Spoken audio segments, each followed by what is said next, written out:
మార్పు మార్కును చాటేలా కొత్త ఏడాదిలో ప్రజలకు శుభ సందేశం ఇచ్చేందుకు సిద్ధమైంది తెలంగాణ సర్కార్. జనవరి 4న జరిగే కేబినెట్ సమావేశం కీలక నిర్ణయాలు వేదిక కాబోతోంది. ఏడాది పూర్తి చేసుకున్న ప్రజాప్రభుత్వం కొత్త ఏడాదిలో సరికొత్త నిర్ణయాలు తీసుకోబోతోంది. జనవరి 4న సాయంత్రం 4 గంటలకు సీఎం రేవంత్ రెడ్డి అధ్యక్షతన కేబినెట్ భేటీ కాబోతోంది. ఏడాది పూర్తి చేసుకున్న ప్రజాప్రభుత్వం కొత్త ఏడాదిలో సరికొత్త నిర్ణయాలు తీసుకోబోతోంది. జనవరి 4వ తేదీన సాయంత్రం 4 గంటలకు సీఎం రేవంత్ రెడ్డి అధ్యక్షతన కేబినెట్ భేటీ కాబోతోంది. ఈ సమావేశంలో కీలక నిర్ణయాలపై ఆల్రెడీ రోడ్ మ్యాప్ సిద్ధమైంది. అర్హులైన కుటుంబాలకు రేషన్ కార్డుల పంపిణీ కార్యక్రమాన్ని వీలైనంత త్వరగా పూర్తి చేయాలి అనేది ప్రభుత్వ లక్ష్యం. ఆ దిశగా కొత్త రేషన్ కార్డుల జారీపై కేబినెట్ చర్చించనుంది. ఇక సంక్రాంతి కానుకగా రైతుల ఖాతాల్లో రైతు భరోసా డబ్బులు జమ చేస్తామని సీఎం రేవంత్ రెడ్డి ఇప్పటికే ప్రకటించారు.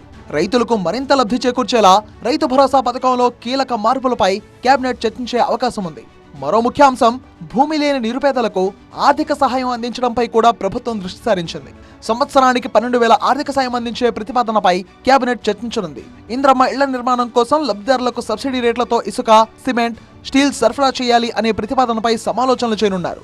పంటేసినటువంటి రైతుకి రైతు భరోసా ద్వారా ప్రభుత్వ పరంగా వెసులుబాటు ఇవ్వాలనేది ప్రభుత్వ లక్ష్యం. మేము చేసినటువంటి చర్చల ఫలితాలని రేపు కేబినెట్ లో పెడతాము.